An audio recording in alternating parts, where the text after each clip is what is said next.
All right, ladies and gentlemen, welcome. Behind the Devil's Curtain, episode 5. Good evening, everybody. Let's have some fun tonight.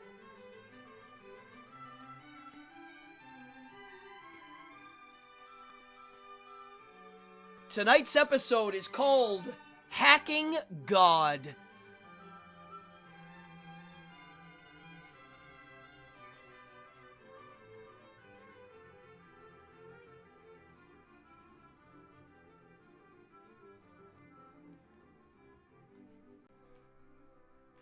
What's up, everybody? Welcome. It's Friday night, and you are watching Behind the Devil's Curtain. My name is Reverend Cardone, and we're going to have a blast tonight. Come on in. Grab a drink. Grab a snack. It's cold outside. It's nice and warm in here. I'm drinking a vanilla spiced tea tonight. Perfect for a cold night. How's everybody feeling? Please let me know if the sound is good and I'm coming through loud and clear. We got people coming on in. I love it when we got a live crowd. You know how I am. I don't like pre-recording these. Tonight's a special episode because I want lots of questions. I want lots of chitter-chatter in the chat box. Someone's drinking Earl Grey. William is drinking Earl Grey. I like that one. My favorite English tea probably is Lapsang Souchong. Check it out. It's a black tea, popular in England. Lapsang Souchong. All right. Come on in. We got people jumping in here. I got Amanda, Robert, Funeral Pyre, William, Elite Hacking. Come on in. What else was I going to say? Oh, yeah, a couple notes. This is Behind the Devil's Curtain. This is the show where sleight of hand, forbidden knowledge come together and we make some real magic. If you want to check out the other episodes, they're on my channel. If you're new to the channel, please hit the subscribe, like, and notify. I'm trying to get to 1,000 and I'm getting closer every day. I'm almost at 600. It's not easy to get subscribers on YouTube, as some of you know. The other thing is, yes, if you were wondering about the Kickstarter, some of you are. Hi, Eric. My Kickstarter's up and running live right now, and we just added something. Oh, here it is. Boop. There's a real shirt right there, folks. This shirt right here is now, you can get it. If you are already a backer, you can add that onto your reward. And if you go to Kickstarter and look up Satanic Playing Cards, you'll see all the info. Here, you know what I'm going to do? I would like to hold this up to the camera so you can see. Folks, it's a really great print. The image blows my mind. I'm a fan. I really do like it. I think it's totally cool. Yeah. And if you stick around to the end of the episode, the artist, Stuart Palm, who might be in here a little bit later, you can ask him questions. We're going to reveal a new card that he was up all night drawing. You'll see it. It's one of the queens. So now we have 2 queens done. But yeah, this shirt is outstanding and I love it. This is the King of Clubs, aka Satan. I mean, look, the guy is just, it's an outstanding piece of art. The silk screen print is really good too. So check it out. All right, let's get on with the show. I got lots of stuff to talk about. This is a very meaty subject. Not easy. When I decided to delve into this a few weeks ago, I put a lot of work into this. Now, I've been thinking about hacking God my whole life. I just didn't know the real words. I didn't know how to talk about it in a intellectual level. I didn't understand the science. Now I do. A little bit. So, yeah, come on in, folks. I really want people to ask questions, respond. And here's my disclaimer. My name is Reverend Adam Cardone. I am not a scientist. I'm not a neuroscientist. I am a bit of a theological studies hobbyist. I have been studying religion my whole life. But as a neuroscience guy, So anything you hear me say is stuff I'm coming at it from a layman's point of view. I have read a lot on the subject. I've watched lectures and read books. But the disclaimer is, I'm just a guy like all of you. And if there's something I don't know, I'm going to say I don't know.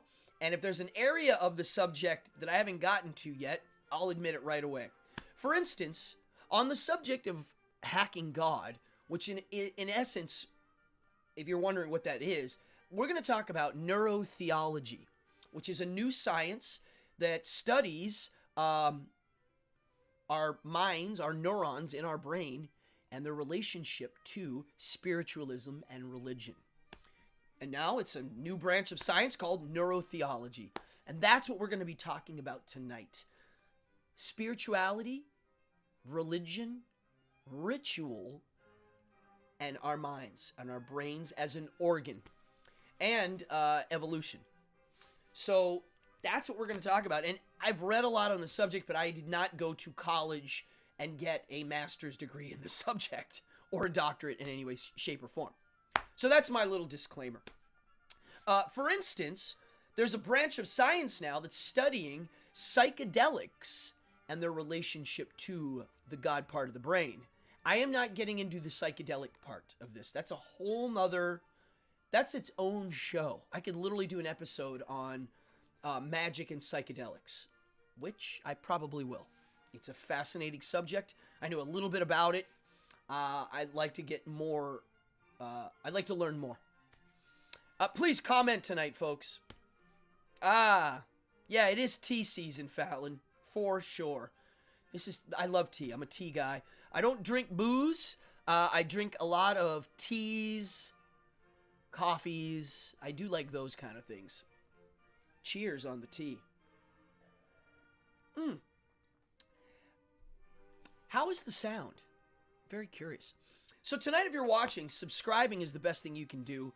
It keeps you up on these shows, and the subscription and the notify helps me get to 1,000 so I can monetize.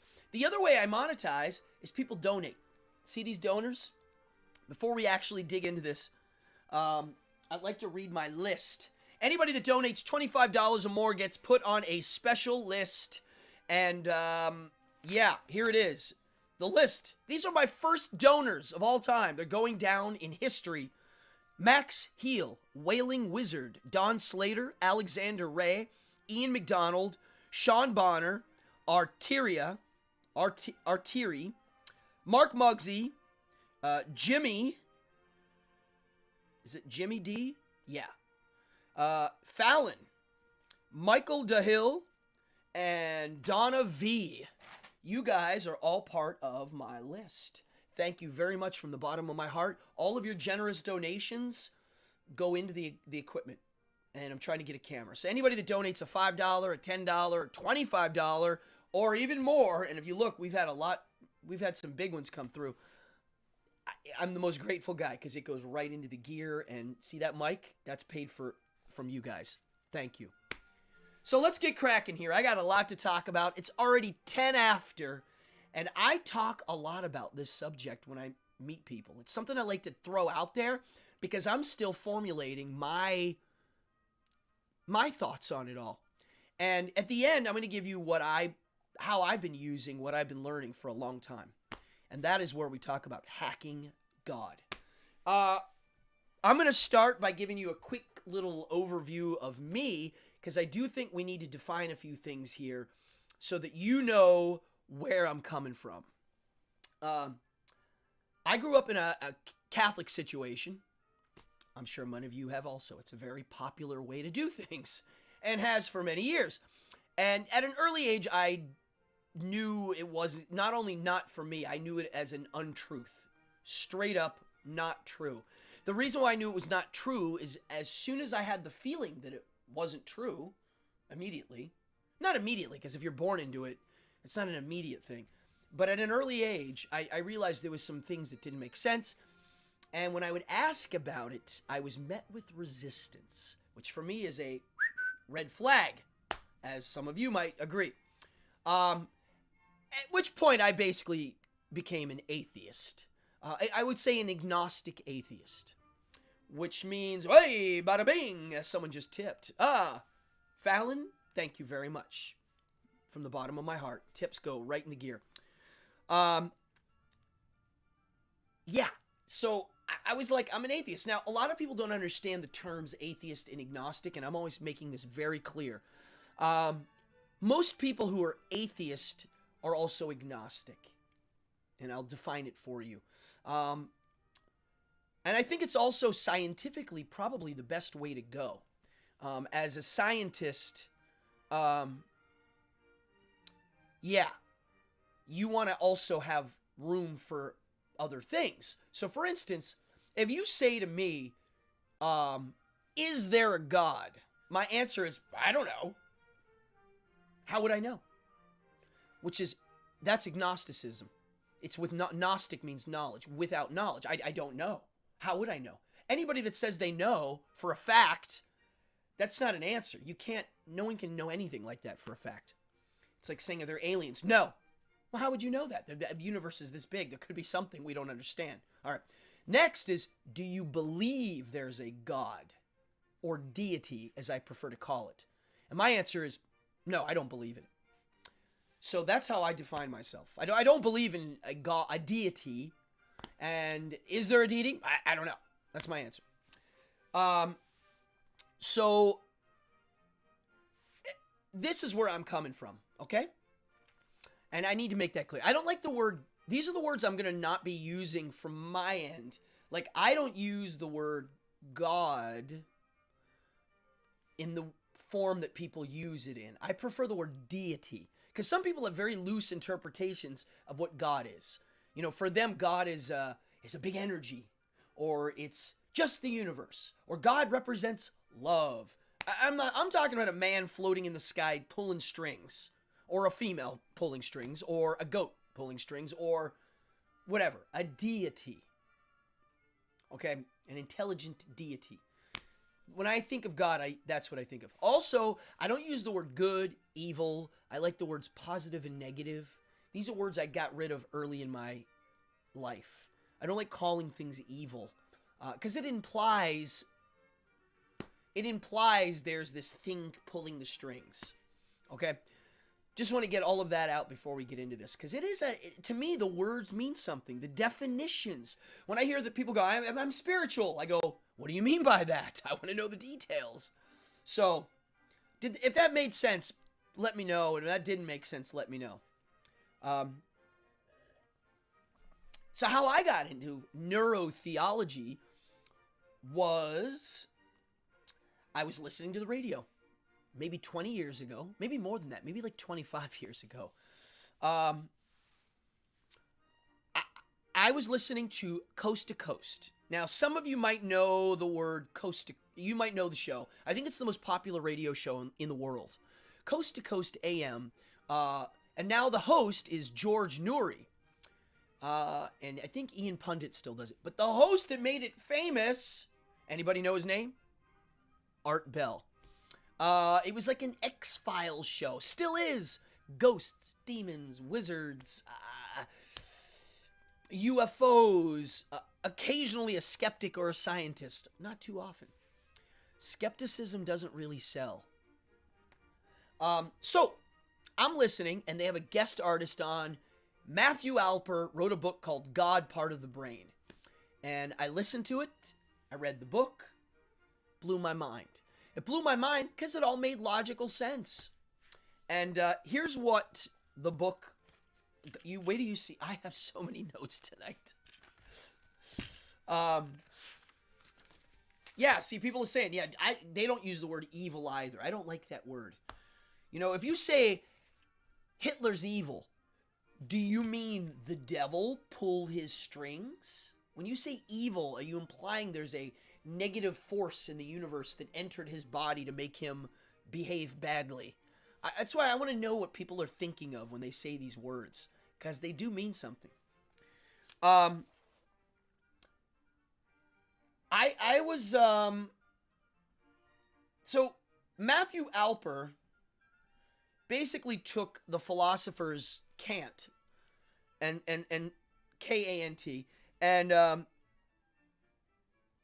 he basically thinks humans can't really know the reality unless you have your perceptions here running, right?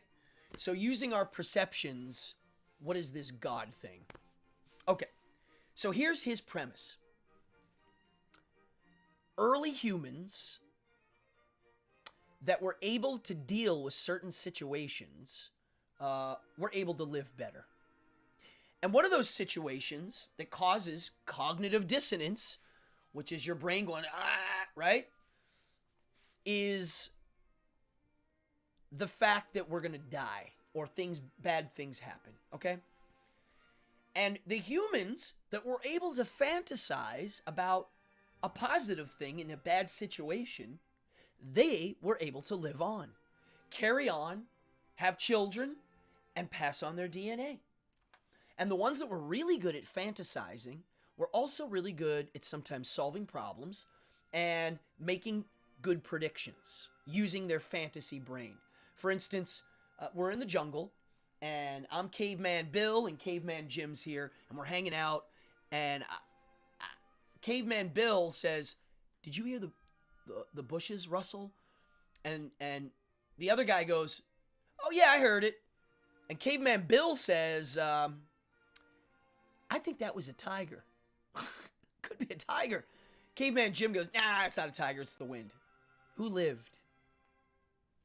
The guy that thought was the tiger. He also was the guy that would hear the thunder crack and go, "That is a man throwing something. He's just way high and you can't see him." So that fantasy part started doing things. And before we talk about things and the mechanics, I'm going to get to the other part of this book, God part of the brain, because we're going to break it down. So early humans were born with this thing in their mind that caused them to believe in invisible things. And it gets passed down. If you're good at it, your children are going to be good at it too. And it goes on and on and on. So we evolved to literally do this. Now, add on top of it something else. That has nothing to do with religion. That's the spiritual part. And in the book, it talks about that part of our brain that they found. It's also a spatial awareness area. Okay? Well, I'm going to tell you more about the area because there's a lot. So then, let's go over here now. So now, that is not religion. That is spiritualism. That is you feeling one with the universe. Transcendental feelings. A feeling of awe, right? Now you got religion. Religion is and we'll get into this now, what the details of it are.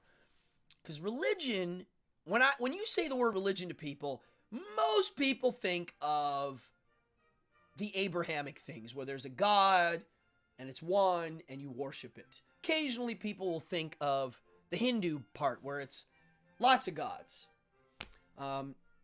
If you're a Catholic, you're also a polytheist. It's just a hierarchy system. It's not one God. There's many gods.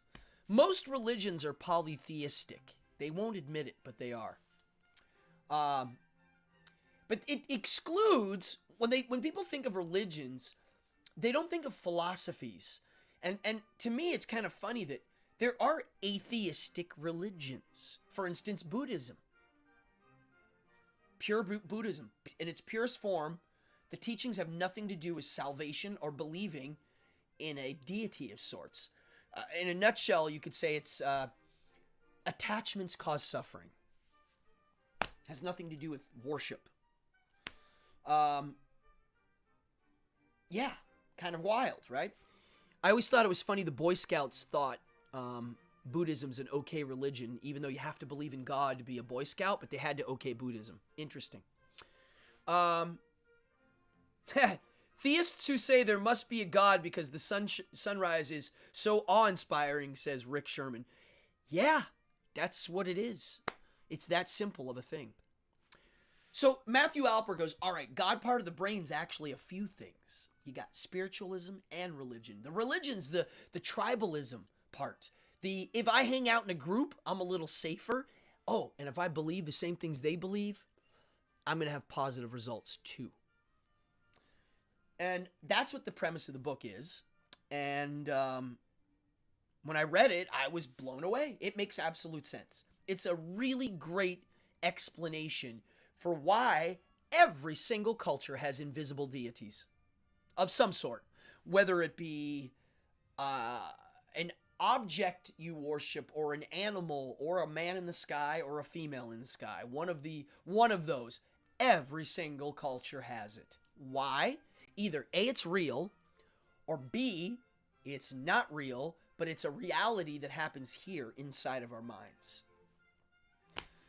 And it woke me up to a new thing. And when that book came out, it was definitely not talked about a lot. Now it is. If you look up neuroscience or neurotheology and neuroscience, you'll see a plethora of information. A lot of people, a lot of research now, a lot of tests. And I'm going to go through as much as I can tonight. I'm going to exclude the drug stuff, psilocybins, mushrooms, DMT. That's also goes right into this. So now I'm going to stay away from that one. I'm going to get it. That's its own show. So right there is the premise of the God part of the brain. So let's start with what I call, or we'll call, spiritual. The spiritual part of how we feel and act. What does that mean? I had a feeling of spiritualness. I felt close to a God. I had an awe-inspiring moment. What does that mean exactly? A lot of people have similar experiences. Same experiences. Again, either it's a supernatural thing or it's a natural thing. So let's just start with us evolving from early human, or the earlier form of before we were technically humans. We evolved to run from all negative emotion. I've been talking about this a lot on my shows, especially if you watch my evening hour. We evolved to run away from anything we don't like. If you have a stressful situation, we go, I'd rather go over here. It's just the way we are. Some of us are good at tackling it. Most are not. Pondering death is a negative thing. Doesn't feel good to know that you're going to be a corpse rotting. It doesn't feel good to look at your friend and go, oh my God, he's a rotting corpse. And I'm going to do that too. No good. It actually triggers, I'll tell you, the chemical. Rick Sherman, you were helping me pronounce this earlier. It's spelled was it Stuart Palm? Somebody was. Norepinephrine. Norepinephrine. That's a chemical that gets triggered when you have cognitive dissonance. Cognitive dissonance meaning an idea comes into your head and it doesn't make sense, or it angers you. It hits buttons. It says things contradicting what you believe already. You go, negative emotion. I don't like that. I go over here. Matthew Alper called it nature's white lie. I love it. So believing in God is nature's white lie. It's like this thing that we do to go, okay, that's what's going on. Fallon, I'm going to read some comments here. Yeah,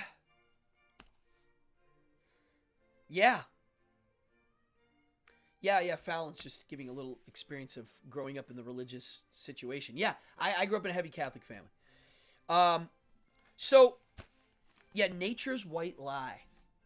So check this out. They found by doing MRIs, brain scans, this area, when they get priests, nuns, Buddhist monks, people that pray, people that meditate, people that have spiritual feelings. They found that the areas it's the frontal attention regions, the medial prefrontal, and the nucleus accumbens. That's the God part of the brain. And the nucleus accumbens is the dopamine mine. It's where it's all there. We're going to talk a lot about dopamine. It's the pleasure and reinforced it's the chemical that it's the happy chemical. It's the chemical you get. Norepinephrine. That's how you pronounce it? Norepinephrine? Oh, yeah. Norepinephrine. Okay, thank you, Rick. The chemicals, the dopamine chemicals, are what we're all addicted to on Instagram, Facebook, social media, the news. They've got us hooked on it so bad, you have no idea, and neither do I, how bad it's going to get. It's really bad. Not only is it bad, they're doing it on purpose. It's not like just, whoops. They know what it does. They know how to get it so that you're addicted and you keep going to look and check because it gives you a great feeling. Thinking about heavenly rewards makes you produce dopamine.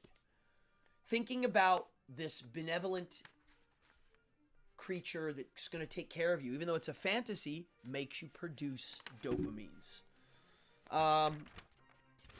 Here's a very interesting notion. The brain, if you have impulsive bad decisions, yeah, we'll talk about that. Yeah. Norepinephrine is related to fight or flight instinct. Yeah, it's a type of adrenaline. Yeah, it is. Talon says that. So, impulsive bad decisions. If you make a bad decision impulsively, the brain resolves this by creating explanations of our impulsive behaviors and rewrites it in our memory. It makes us believe we were in control of our actions. It's like a backward rationalization thing that we do. We do that too. God, when I read about how our brains work, it's quite shocking. It's shocking because we have to actually put work into hacking these tools. It just doesn't happen. Okay, here it is. Norepinephrine triggers a defensive state when or felt a threat. But it also says, and this is what's nuts, a different opinion can trigger the same neurons that resemble what happens when there's a dangerous situation that triggers the norepinephrine. They tested this. That's crazy. Now you know why there's problems online with political stuff and how people are relating to each other, okay? And people like to think of it as this is my way and I have a truth, and this guy over here says this is my way and I have a truth. And if you present the other truth to this guy's truth or value system, you literally are getting the same response here as if you were pointing a gun or a knife at the guy. That's nuts. That's crazy. Okay? Wow. Okay. It says here, I wrote down, yeah, the limbic system kicks in. So, here, this is great. Which behaviors release dopamines? Things with a reward. So if you're going to do an activity that you know has a nice reward at the end, you're more apt to go do that. When you think of an activity that doesn't have the reward, you don't blast a little bit of the chemical, the dopamine, right there. So whenever you're sitting there thinking about eating chocolate, you get a dopamine blast then, and then when you get it after. When you think about, you could think about sex, you could think about eating, watching a television show, anything that has a reward, bam, you get a little dopamine blast. You know who figured this out? 1,300 and some years ago, Epicurus. And he found some hacks, which we'll talk about later. So the other thing is, and here this is cool, random rewards trigger a lot of dopamine. So if you're at home and you're like, I think I'm going to go do this now, or check my phone, that does it too. Those, you get a little dopamine before and then a blast after you're satisfied. It's two types of satisfaction. When you get a random one, someone gives you a present, something shows up, a surprise, you get a really big blast. Okay? Think about this in spirituality as I'm saying it.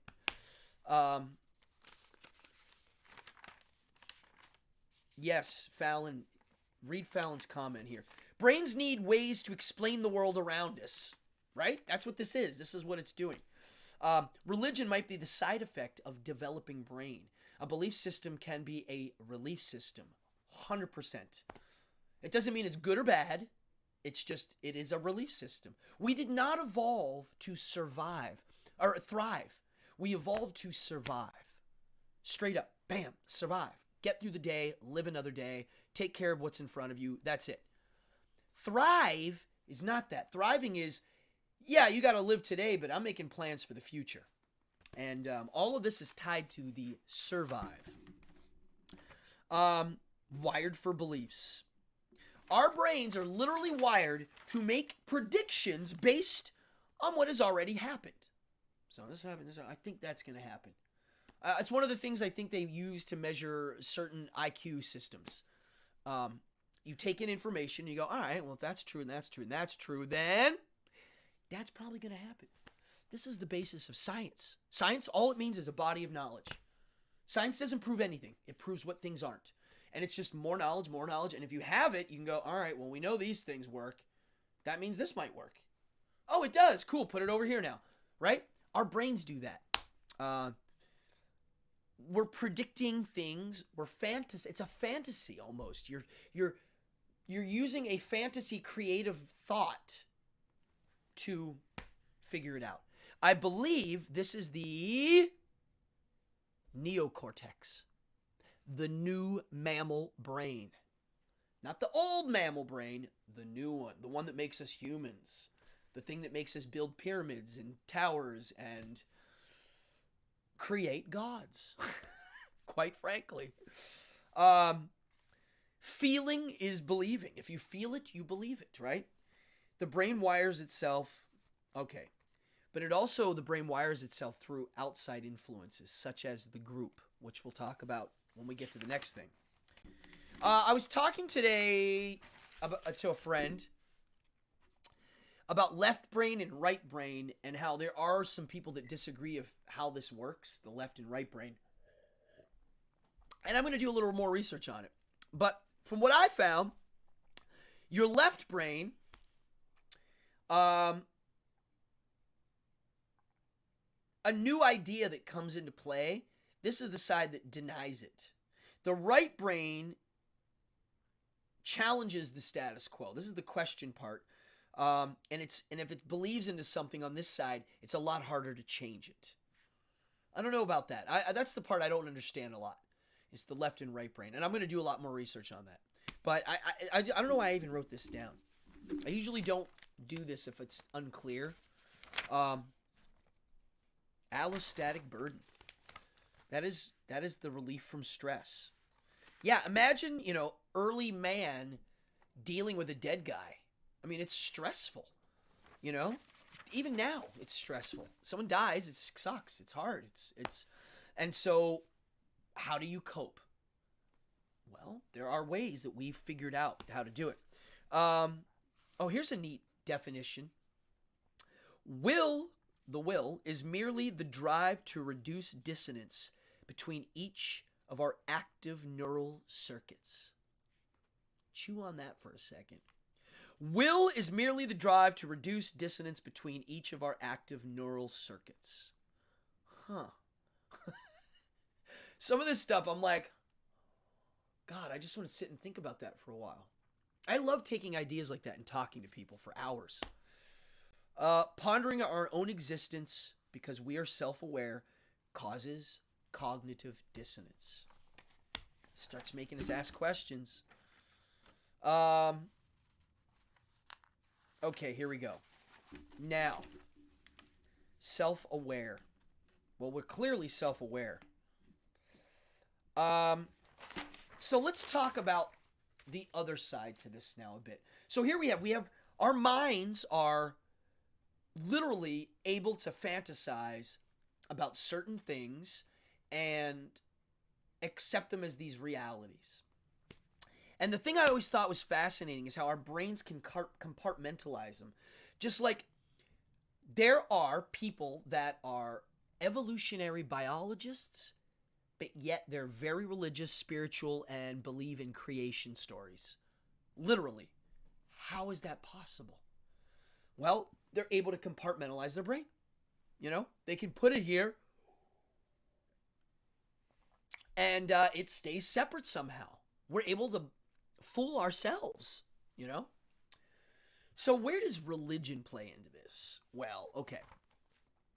And religion and ritual are going to kind of come together here. And then at the end, I'm going to give you my thoughts on how to hack the God part of your brain, which is your spatial awareness part, your dopamine mind part, all of everything I just said. How do you use that to your advantage without the baggage? And now we're going to go into actual what a religious movement might be in its relation to this, the spiritual part. What I want to talk about is okay, so when I think of a religion, I think of a group of people, not one, not two, but a group that share a moral belief system and a deity type thing, a moral thing connected to some sort of supernatural idea. That's what I think of. There's cultural stuff involved, but it's a way to bond with other people and come together and share something. And the reason why it's easy to do is because people do have similar experiences and they can talk about them. And Fallon wrote, religion might be a side effect of a developing brain. Clearly, it has to be. Right here, I wrote down, our religion responds to our imaginations. You know, it's a symptom of that. It's like we have these things that we're doing in our mind. We're fantasizing about Thor and Zeus and all of these ideas and this tree spirit. What do you do with it? How do you talk about it? You know, it's like, I think there's a tree spirit. Caveman Bill goes, you might be right. And they start talking about it. They start drawing pictures. They start reenacting the tree spirit. Okay? It's a reflection of the internal. Why did I write this? Did you know that there are 33,000 Christian denominations? 33,000. Wow. That's a lot. Yeah. That's like, whew. That says to me something's wrong. All right, so let's talk about religion and animal world, the animal kingdom. So they have done studies on the feeling of awe, transcendental whoa. And I guess they have found that chimps do this. And chimps might have certain ritual type things they do, more of habits that make them feel good, but it's definitely different. They can experience awe, but it doesn't necessarily mean they're putting this idea of something else controlling it, a spiritual idea. Animism, idolatry, and spiritualism. Yeah, those are the three. Animism is an animal deity. Idolatry is like an object that's got an energy, like a statue or a tree or a rock. And then spiritualism is literally things floating in the sky. And when you organize those and write it down and go, here it is, now you're getting into a religious type thing. Denial of self. Ooh, we'll talk about that. There's also these things called mirror neurons. And I guess this is the part of our brain that imitates things. So if you see somebody doing something, you want to imitate it. The neocortex developed less primitive instincts and more beneficial for the group. Yeah, the neocortex is what makes us awesome. The funny thing is most people don't use their neocortex much. It's kind of sad. They live in their lizard brain and their limbic cortex, early mammal. That's it. All their decisions in life are there. That's why there's a lot of problems. They don't ever, they react to everything. They do not respond, right? Now, one of the things I find interesting about religious movements is how people still pick and choose. So let's just take a religious movement that has some extreme stuff. If you take any of the Abrahamic religions and read their holy texts, you're going to find some extreme stuff that if you follow the rules to the T, you will be breaking the law and, be crossing the line. Even though it says it in the thing, like, yeah, here it is. And people will say, oh, you're interpreting it wrong. It's like, no, if you just read it, there it is. So why do certain people subscribe to a religious movement and in the mythology of it, they pick and choose which ones are real? For instance, most Christians that I grew up with believed that the Jesus stuff was real, but they didn't believe the Adam and Eve stuff was. They took certain miracles as truth. Why? Why don't they, right? It's kind of baffling. They're doing the compartment thing. I wrote here, if you really believe the Bible is real, if you read it and you were like, it really is real, everything in it's real, the story about us burning for all eternity forever is real. If people actually believed that in their core heart, then killing somebody to stop the spread of evil makes absolute sense. It does. It really does. Even to me, it makes sense. If that's real, that makes sense. And I think it's funny that most people don't do that. They actually have more of a moral code to go, all right, I subscribe to this. This part's kind of nuts. I'm just going to ignore that and just stick to the good stuff. Bill Maher said this, and I'm going to be honest, I don't like Bill Maher. I used to like him, and now I could care less. But he said something that I always thought was cool. He was like, if there's a turd in the pool, do you get in? If it's the only pool in the world and I have to get in, I'm getting the turd out. But the real answer to me is, no, I don't get in. There's plenty of pools out there. I don't need to get in the pool that has the big turd in it. I can find another one and where there's no turd. Or I can make my own pool, which we'll talk about. So, yeah, this is a lot.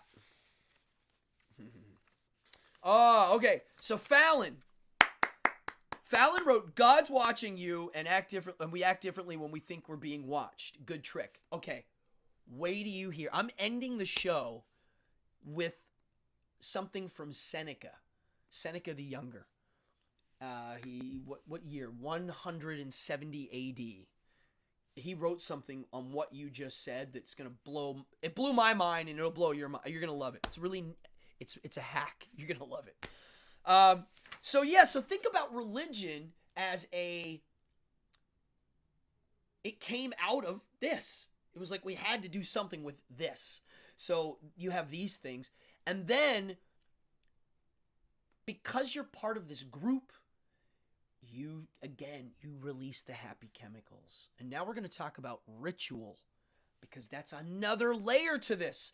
The problem with this as a subject is there's lots of little layers and variables, and they all mean something. There's nothing here wasted. It's all part of the story of what this is, which is why my whole life I've been fascinated with spirituality and religion. It's a very unique thing that we do as humans. I mean, if there are aliens watching us, they're like, wow, that's wacky.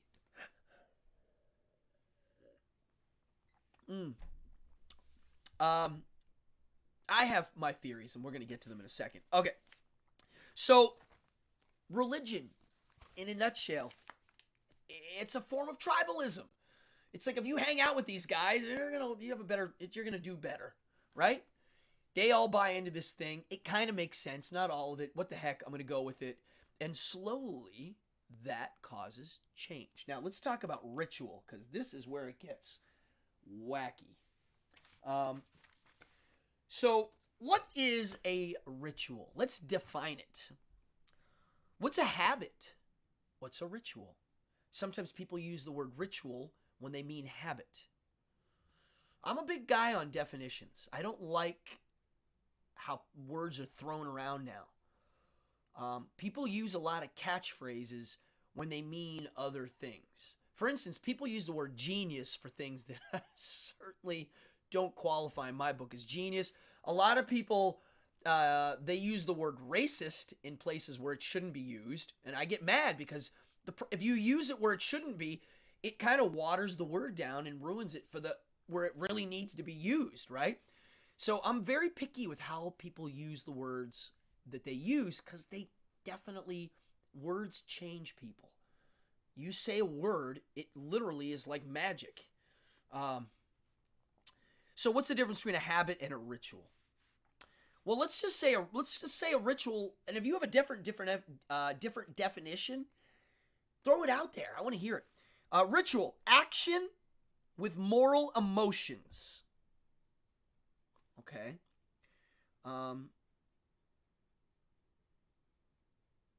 It's orienting a habit to a meaning, an internal meaning.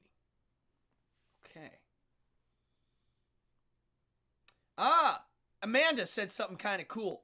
Guys, please participate. You're all really saying awesome things. This subject is deep and hard to process and means so many things. Amanda just said, to accept certain parts of religion and go along with the rest creates weird coping skills. Yes, it does. You're right. It creates a weird dynamic where you're kind of lying and telling the truth, and when you're with people, you pretend to like certain things when you really don't, and it's a mess. Yeah, that's a really great... I'm going to write that down. Well, I'll... Hold on. I really like that, Amanda. That's great. I'm going to write that here on the religion part. I'm going to write down... I love when I write this stuff down. It really gets filed and looked at over and over. I'm going to write down... Yeah, to accept certain parts of a religion and go along with the rest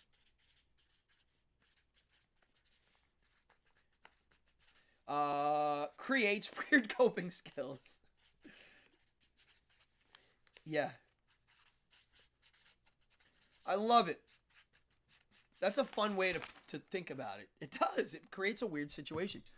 So here we go. Ritual. Action with moral emotions, orienting the habit to a meaning, an internal meaning. And habits, just a habit that you do, is functional. So I found this cool test. They did something with people that brush their teeth. Some people brush their teeth before they get in the shower. Some people do it after, right? There's different ways people look at it. It would be like telling that guy he's got to change the setup. So if it's a habit, the guy's like, oh, I usually brush it before. But very quickly, that guy can make it so it does it after. And in a few days, he's like, whatever. But if it's a ritual and it's tied to an emotional context, a fantasy thought, he ain't going to be able to move that brushing thing as easily. It's tied to something else. It's got another lock on it, right? So what does participating in a ritual do? So if everybody here does follow along, everybody raise your left hand and repeat after me. Karnak. Hoopla. Pubabakanda. And then clap your hands twice and say, get it done. and then smile. Okay?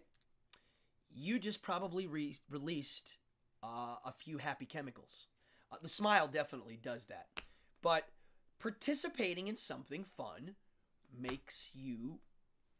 It does what the religion and that they all go together.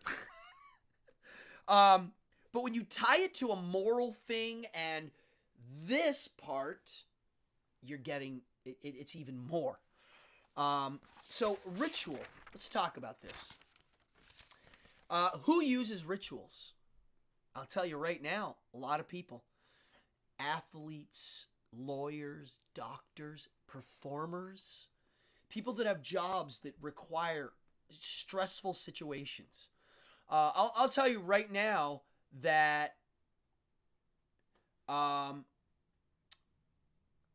sports people, it's a lot of stress, man. To get through a football game, where there's a lot of money involved in your career, a lot. Now, for me, it would be doing magic shows live. I walk on stage, there's a lot of people in the house, and I've got to do things that if I make a mistake, I look like an idiot, and they're going to see the secret to a trick I've been practicing my whole life. So the stakes are very high. The stress level's high. But if you do a ritual before, create a visualization, ringing a gong, ringing a bell, it locks it in place, it centers the mind, and it releases the happy chemicals that you associate of success during the thing. Sports stars do it all the time. They sit there and they have creative visualizations of things they'll do. They'll do chants, right? Theater people do it. They do the hand in the middle. They have weird things they'll say. Yes, it helps you focus. It triggers the right chemicals. It does work. It works so well that it's shocking. They have done lots of tests where they take groups of people that don't know each other and they have them do certain tasks. The ones that they made them do weird rituals before that weren't based in anything other than a group bonding trick did way better. So, let's see here. It wrote, it gives you motivation with confidence. What's this ERN? The ERN is the oh shit signal. The beep, right? It helps get rid of that. It really does. High stakes performance. So when do humans start doing formalized religion rituals? They have found 250,000 years ago, around then, bodies buried in the ground in certain positions, certain configurations, certain things on them, right? Things that symbolize that people put things on them because it meant something. There was a reason. It wasn't just like, we're going to pose his leg that way. No, there was a reason. And it gave them comfort and it locked it into something. Oh yeah, the Neanderthals painted on the caves. 100,000 years ago, the Neanderthals were painting on caves. Now, Neanderthals aren't human. They're different. They're our cousins. We're related to them. They were doing rituals. Wow. This is just... It's awesome. Yeah, here we go. I'm reading here where I wrote about these experiments they did. Wow, look at this. Here's something really weird. They took a group of Mormons, and I think they used Mormons for the study because they are a pretty tight-knit group of people. They took the writings of C.S. Lewis and found some writings that were very uplifting and positive, and they put them with pictures of people that weren't C.S. Lewis, and they didn't tell anybody. And the ones that they put with famous Mormon leaders resonated better with the Mormons. Just because it had a picture of a Mormon guy with it. They were like, oh yeah, this is great. I thought that was interesting. Wow, yeah. So here it is. 3 minutes of prayer of any kind or meditating More generous to the out group. Yeah. Dopamine makes social openness. So if you get a little dopamine blast, you open up a little bit socially.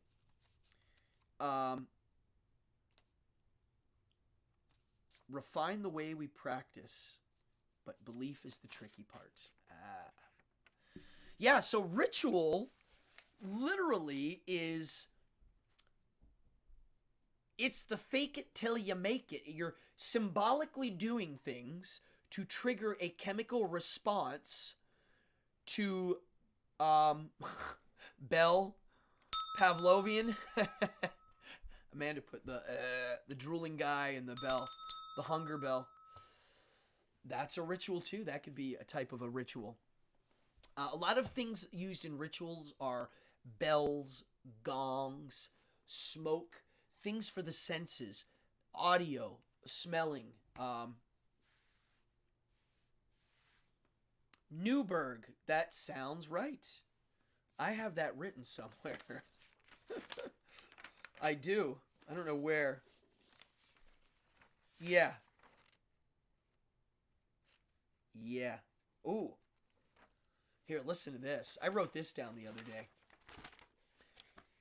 Your phone is giving you dopamine blasts all day. And once you develop a tolerance, you literally become lazy and indifferent towards anything that doesn't give immediate rewards. And it's an epidemic far worse than anybody can ever imagine. And it really is. I now am tied to checking my phone for work now. Because I use all of this social media stuff as part of my work life now. I use it for friend stuff, but it's also my work. So it's very fascinating.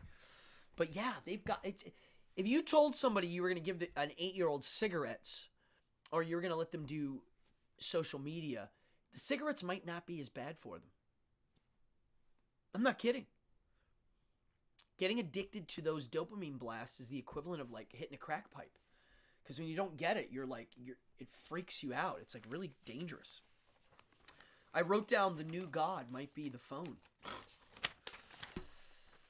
So what are my hacks to this all and my conclusions to these notions of us creating all of this, whether it be through natural selection or humans doing it, taking this thing that happens and trying to make it on paper, right? And where's the bad part of this all, right? Because some people are like, so what's so bad about this? Well, let's check this out. This is where I started to really think about this. If you take a belief in a deity and you couple it with a physical response, a transcendental feeling, your heart flutters, you get a nervous, wonderful blast of this dopamine that makes you feel really powerful or comfortable, right? And you lay on top of it a mythology that you were born with, that your friends talk about, and it's part of your daily life, right? And so that guy, he also has the same experience you had. He's able to describe it in the same way. Why? Because it is the same. His brain did the same thing. He prayed, he did the thing, he did the ritual, and the spatial awareness part of his brain kicked it on. He feels wonderful. He tells his friend. The friend goes, I had the same thing happen. It makes that God real. It is real. Because he literally feels it. It's like poking somebody. Right? It's like, God's real. He just poked me. No, he didn't. He did. And that guy goes, he poked me too. Right? This is the convincer. It's like your brain does a magic trick and ties it to, right? Oh yeah, someone said, Funeral Pyre said, LeVay said the same about the TV as the new God. Well, yeah, move it to the smartphone now. I think Anton LaVey said the most satanic thing you can do is turn off your television. Anywho. So this belief coupled with a physical response and the same belief and physical experience shared with another solidifies the belief part and gives it substance. I was just sitting on the couch the other day and that just came to me. And I was like, yeah, it's real. It is real. It's what I'm always talking about. Sleight of hand, forbidden knowledge, and the art of real magic. That model of what it is fits my magic theory of this real thing mixed with a fantasy together becomes something new. And I wrote down, this can be good or extremely dangerous. The fantasy element has an actual physical anchor that acknowledges the belief as a reality. And so the danger comes into this. When you had the religion here and you had the religion here, they were not always in each other's throats. They were separate. They had different value systems. But when they came together and they were like, this is my truth, and the other guy goes, that's my truth, there's a problem. It's why I have a problem with monotheism, because it's a form of spiritual fascism in my looking at it from an outsider. It seems dangerous. If you believe in a purple invisible unicorn and that guy over there has a pink invisible unicorn and they have totally different value systems, but how do you discuss? How do you talk to the other guy? He's like, well, mine's invisible and it's purple. Well, mine's pink. Okay, well, I don't... How? There's only one unicorn. No, there's two. Well, how do you discuss it? There's no unicorns there. You can't even talk about it. I find monotheism to be a little bit of a serious problem. It's a weird drug of sorts. Polytheism, at least... if there's a new truth, you can go, okay, there's many truths. There's more. Bring them in. Yeah, as soon as it becomes a monotheistic situation and it's a fact and a reality, it's a little weird. I think Hitchens said, either all the religions are right, either all the religions are wrong, or one of them's right and all of them are wrong. There's only one of those that makes any logical sense. I don't even need to say what it is. Yeah. Okay, so check this out. What are the hacks? How do we use this to our advantage? Well, if you're a theistic person and you buy into the mythology as a reality, well, then that's it. You can't get somebody to believe in something or not believe in it like that. It doesn't work like that. If you took a guy that doesn't believe in Santa Claus and you put a gun to his head and a brain monitor, okay? And you were like, you have to believe in Santa or I'm going to shoot you. And you were able to read his like literal beliefometer, you're going to be shooting the guy.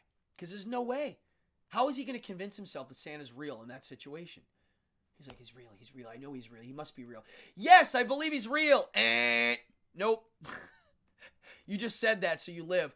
Okay. You can't do it.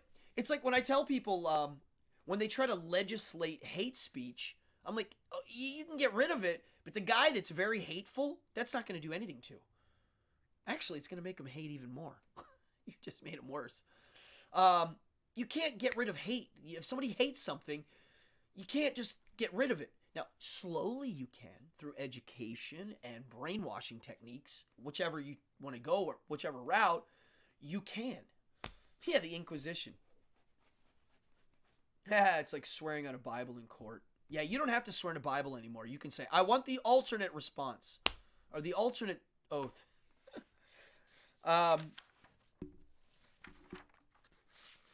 Yeah. Okay, so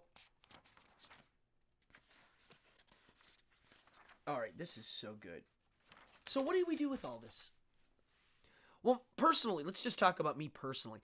I throughout my whole life since I was a little kid, I decided to create my own deities. My own. Whether it be Vincent Price or a mountain god, whatever it may be. It could be Zombo. He is one of my deities. I know they're not real. I take them very seriously, though. You see? I don't have to believe in it as a reality and get offended if someone knocks the idea of Zombo. It doesn't mean anything to me. I hold no reverence to that. Now, personally, I do. I take it seriously, and I use certain types of people as an exemplar, to reflect upon. Of course, these became my deities. And ritual, I ritualize all sorts of things, whether it be with surfing or a magic show, or literally just make your own ritual. Design it so that it's got pomp and circumstance and bells. And I mean, a lot of people, here's a ritual a lot of people do. They write things on paper and they burn them. I think the Chinese do it at one of their New Year's. They burn hell money for good luck. Somebody the other day online was talking about writing things on paper and burning them for symbolic gestures, right? And somebody brought up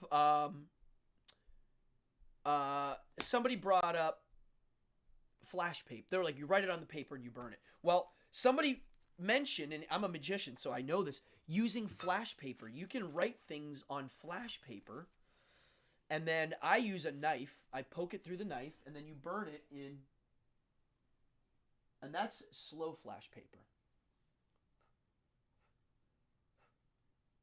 Okay?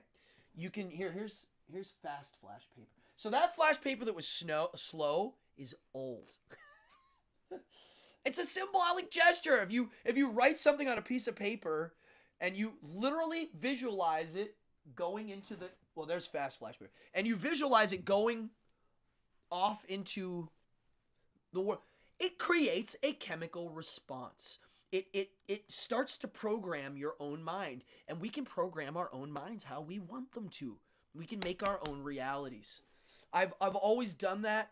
I've always done this. As a child, if I want to do something, I write it down. William always talks about this. It makes it real right there. I have a thought, I write it down. I have something I want, I write it down. If I have something I want to get rid of, write it down, burn it. Symbolic gestures to yourself mean things. I once had the idea of one of the reasons why 12-step programs like AA, NA, GA, all the A's, why they work isn't because of the God thing and the higher power and all that stuff. It's because you're symbolically doing something. You're forcing yourself to go hang out with a bunch of people you probably don't want to. And you are symbolically tricking yourself into saying, I want to change. And change, any change that you do in your life, anything, you have to first change your belief system. I did a whole show on this last week, I think. What's this say here? William says, you are your mind. When you write it down, it makes it real, and you cannot forget it. Yeah. So here we go. This is the premise of this whole show. Thoughts become words. Words become your actions. Actions become part of your character, who you are, and your character is your destiny. It's what you're going to go do. So thoughts is the beginning. And then the doing is the end. Your destiny is what you do with your life. Rituals help make that happen. It solidifies it. It locks it into place. When I was a little kid, I hated going to church. I loved the incense. I liked the outfits. I didn't like the fact that everybody seemed bored and the show wasn't any good anymore. I also find a lot of new movements, spiritualistic movements, Reiki healing, certain other types of energy healing, crystal healing, all of those things. I was having a long talk the other day with somebody about it, and I thought the reason why I don't like 99% of all of that, and I do like watching crooked preachers is because the crooked preacher guy, the Robert Tildens and the Jimmy Swaggarts and those guys, they're better at doing the show part. They're master carnies. They're master showmen. So watching them, I'm way more fascinated by it because they, through their hair and look and vibe, are able to make people do things like you can't believe. They literally go, give me your money, and people just give them money. They have real magic powers at this point. Whereas a lot of the people I see in the spiritual movement, they're running the motions, they're doing the healing and the hands and the thing, but they themselves haven't committed to it all the way. And it's funny because those are the people that actually believe it works. And sometimes I'm like, wow. I wish they didn't believe that it was a reality, because then they would focus on some of the trappings of it all that would make it even more powerful. It's kind of a funny way to look at it. Peter Popoff. Peter Popoff got busted by James Randi. He had an earpiece. I always say that to magicians. Don't use gadgets. If you get caught, you're caught red-handed. If you don't have a gadget, you can deny it. Something out there. Controlling your own mind controls your behavior, your actions, your mindsets, says William, which in turn gives you control to achieve what you want for your personal success and happiness in your life. I have a smart audience here. This is why I like doing this show. I don't have to you guys know these things, which is great because when it comes out, I wanted to talk tonight now, after going through all of this, of how I've hacked God and made it part of my life. I do all these things and I get positive results from it, and it's because of my hacks and how I gone about it. I don't subscribe to a movement that expects me to behave a certain way or to believe in a certain thing. I don't do that. NLP all the way. That's a whole show in itself. I was reading the other day, and it reminded me of something Seneca wrote. You want to blow your mind, go look up Seneca the Younger, his letters. This book, I think, is an $8 book.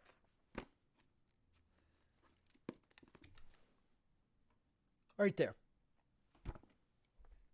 Dover Thrift Edition. It's the cheap edition.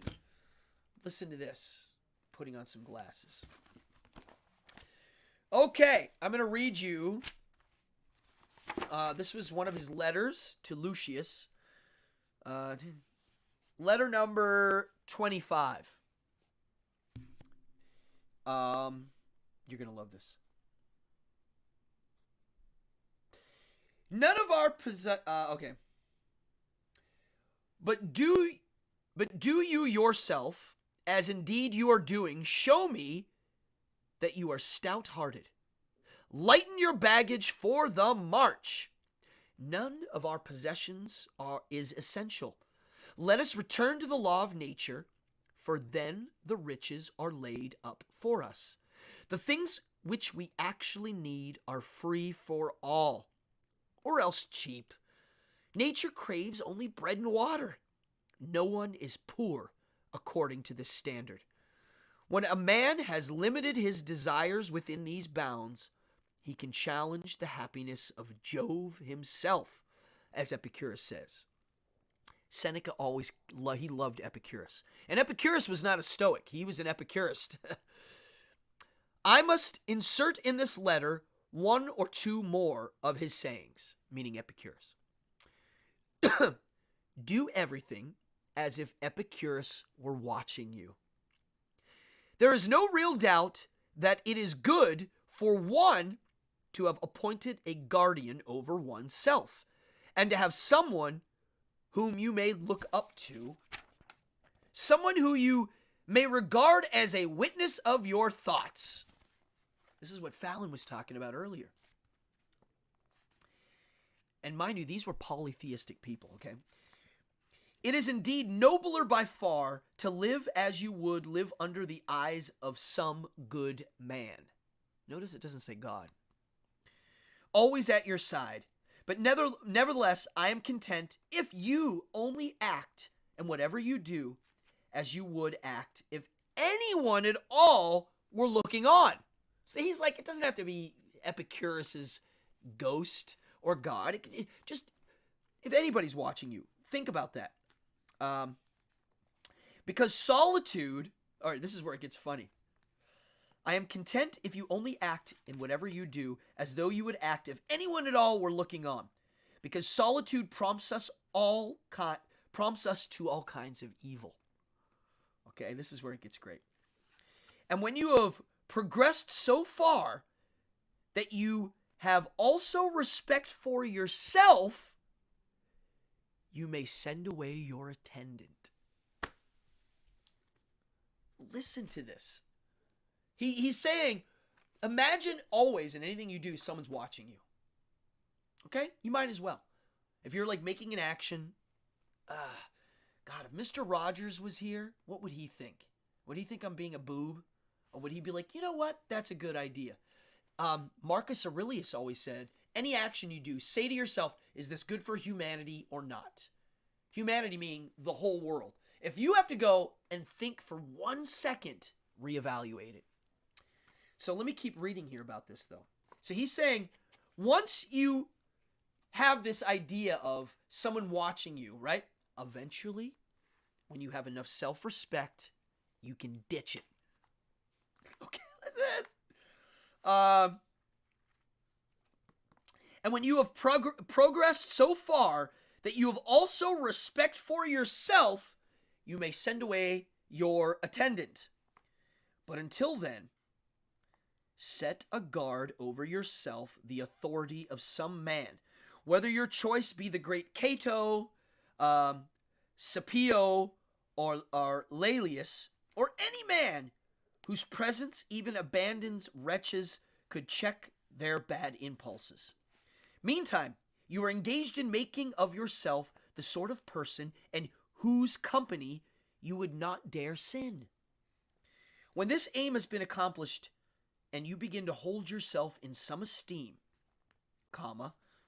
I shall gradually allow you to do what Epicurus in another passage suggests. The time when you should most of all withdraw into yourself is when you are forced to be in a crowd. You ought to make yourself of a different stamp than the other multitude. Therefore, while it is not yet safe to withdraw into solitude, seek out certain individuals, for everyone is better off in the company of somebody or other, no matter who, other than his own company. Alone, the time when you should most of all withdraw into yourself is when you are forced into a crowd. Yes, provided that you are good, tranquil, and self-restrained. Otherwise, you had better withdraw into the crowd in order to get away from yourself. Alone, you are too close to a rascal. Farewell. You guys got to read this. Blows my mind. This guy hacked God 2,000 years ago. He figured it out. What's William say here? What would Anton do? I love it. Deep thinking, we are all just part of the universe and stuck here on the same rotating earth, occupying atoms and molecules. Yes. One of the persons, I always think of Mr. Rogers, and he had a very pure and clean way of looking at things. And he also understood emotions. If you watch Mr. Rogers' Neighborhood, he talked a lot about emotional context, not numbers and facts. He talked a lot about creativity and emotions. People aren't taught how to deal with emotions. I wasn't. No one taught me about emotions. I learned more about how to deal with my emotions from my children than anybody. They're the ones that have pointed out a lot of flaws in my character, and I listen to them. Somebody told me recently, everybody over the age of 40 needs a mentor under the age of 25. I thought that was a cool little way to look at things. It's a way to reflect on what's new and the new world ahead and the change that happened through the eyes of somebody young. And for me, it's my kids. My son, in particular, right now, he's 19, so he's got a view on things, and I really like his opinion. People can't teach you things they don't know. Right, that's if they're actively trying to teach you.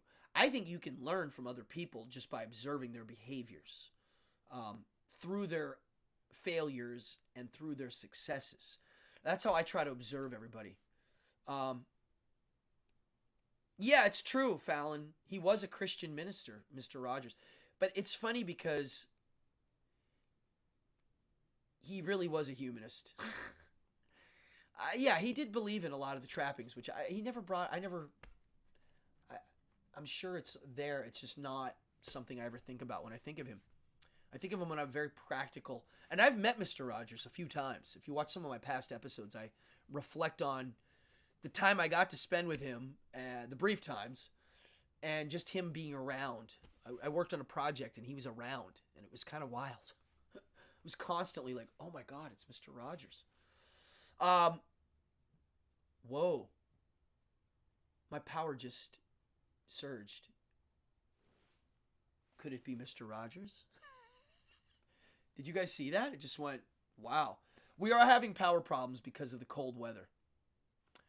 Yeah, of course, you can learn from everyone. But you're right. If someone's trying to teach you something and they don't know what they're talking about, it ain't going to happen. And which is why I try not to open my mouth unless I really do have thought about something in detail.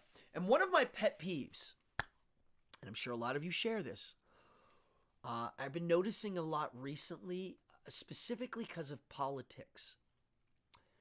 And religion too, but politics is to me the new version of what it is. A lot of people chose sides quick in the last political thing. I chose no sides. I stayed out of the whole thing. I observed it from afar, and I could do 10 shows on what I observed. Yeah. People, the thing that I don't like is when somebody says something, blah, blah, blah, blah, blah, and then all I do is ask them why they feel that way or where they learned it, where they heard it, asking to back up their claim of sorts, and watching them go from that to anger really quick. It usually means they didn't think about it, which is why when you ask them the question, their response is, bah! Because they didn't think about it and you kind of called them on it. It's one of those tactics when you're dealing with somebody who has really strong religious convictions. If you keep asking them, and why do you believe that is so? And why do you believe that is so? If you keep saying it to what they're saying, it eventually hits the wall. And they're like, yeah, I don't really know. I just believe it. Which is, to me, not a good answer. If you're like, why do you believe that? Well, I just do.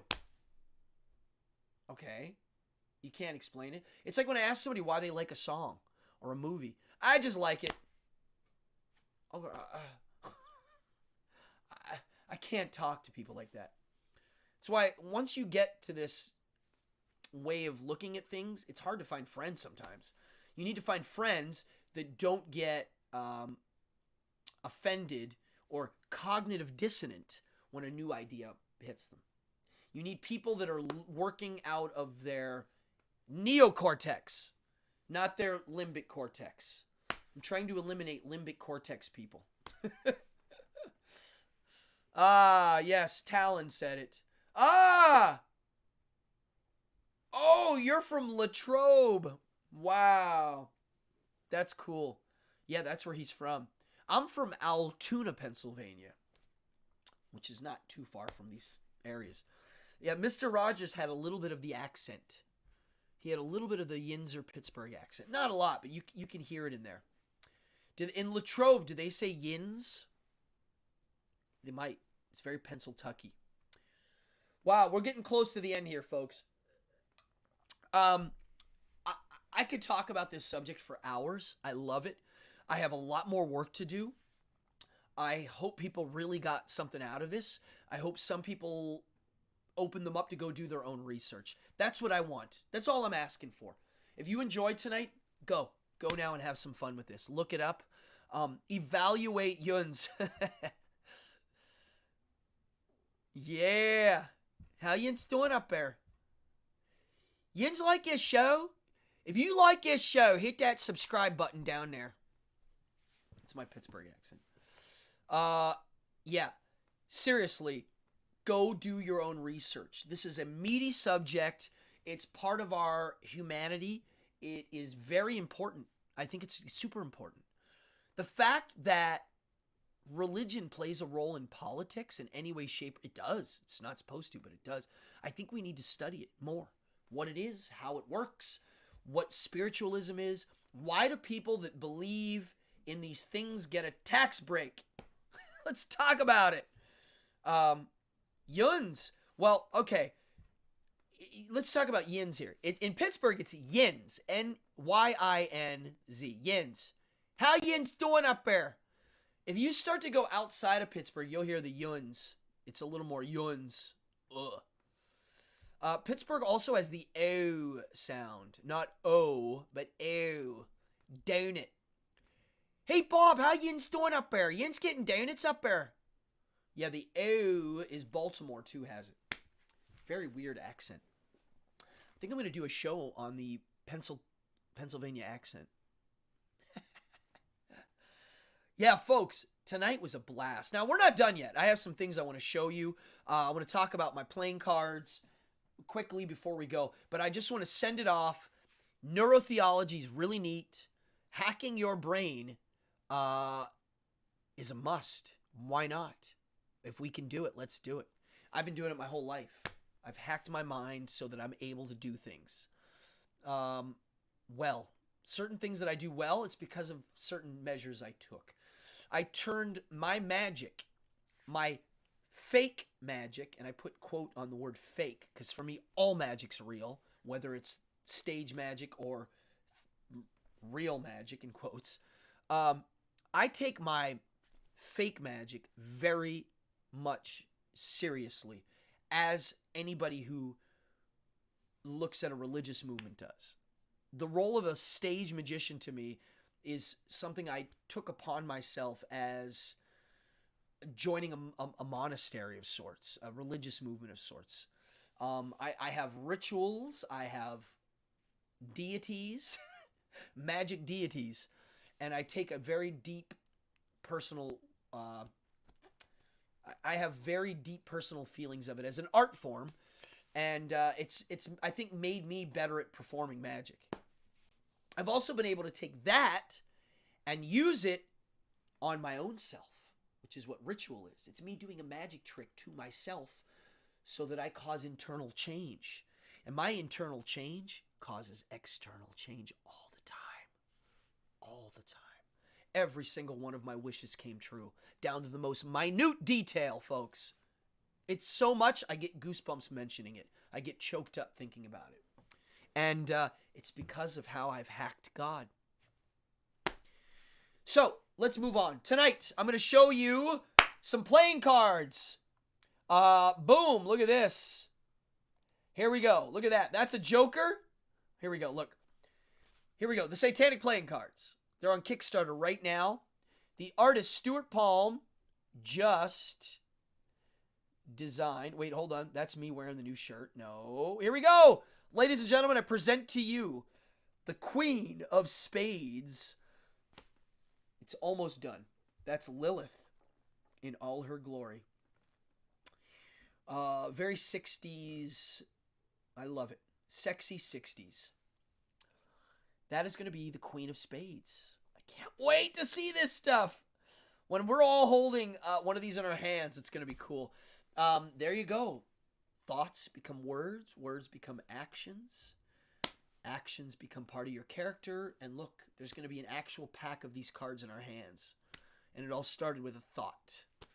Reality. Make things with your hands, folks. I had a really good time tonight. I don't want to waste any of your all Friday nights anymore. If you had a good time tonight, hit the like and subscribe button. Anybody has extra cash lying around or feels generous, guys, the donation button, it's all in there. It's in the description. All these donations. Fallon did one tonight. Fallon, thank you. You rule. You're on the list. Yeah, this is great. You guys really do. You're showing up here and participating means a lot to me. I have a solid 10 to 20 live viewers and then hundreds after. I love the people that come in here. You're part of the show. You're participating. You're saying great stuff. Thank you. Anybody watching, not live, participate. It's really fun when I'm doing these. And to do that, you got to hit the subscribe button and notify. Yes, Fallon, thank you. You threw out some great stuff, and yeah, everything you do. Stephanie, thank you. All means a lot to me. These tips all go into a good spot. Boom! Stephanie in the house. Grazie, grazie. Yes, Rod, thank you. I really want people to go do their own research on this. It's endless. There's a lot of stuff now. Look up neuroscience. Look up neurotheology. Look up the meaning of ritual, the meaning of the neuroscience of religion and ritual. You're going to see a lot of stuff. And it's really fun stuff. And yeah, thank you. Talon, Amanda, Rod, Fallon, William, Funeral, Amanda, all you guys in here. This is wonderful. What a Friday night. I am so happy to be here doing this show. I'm working on great stuff. I'm not sure when the next Behind the Devil's Curtain is. I'm working on it. But I will say Monday and Wednesday, I will be doing my news hour live. And maybe, no, I don't think Friday. It's Christmas time. It's busy. Everybody's busy. But yeah, check it out. I'm going to be back here Monday with a show. And if you guys had fun tonight, there's a chance I'm going to be on Instagram Live a little later. We'll see. Cardone Magic on Instagram. You guys rule. I'm going to end you with my outro. And my God, guys, this was a fun show. Tonight was called Hacking God, and you're watching Behind the Devil's Curtain. My name's Reverend Cardone, and I love doing this for y'all. It really does. Thank yins. No, thank yins. No one says that. I really like doing this for yins. That's how you say it. I real like it. There's some funny Pittsburghese. We're going to do a show on Pittsburghese. I love it. Maybe I'll do that next week. You guys rule. Thank you so much from the bottom of my heart. Have an awesome weekend. Party on.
There are those that say playing cards are the devil's picture book.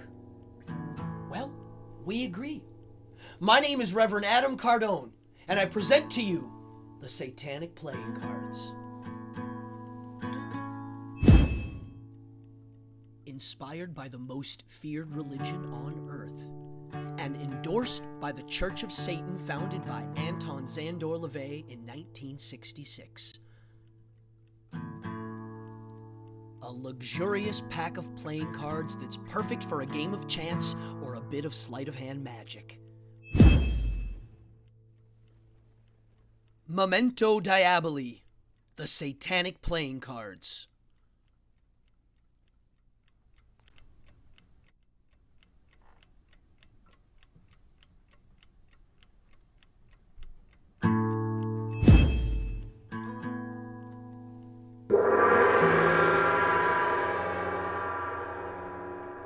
There are those that say playing cards are the devil's picture book. Well, we agree.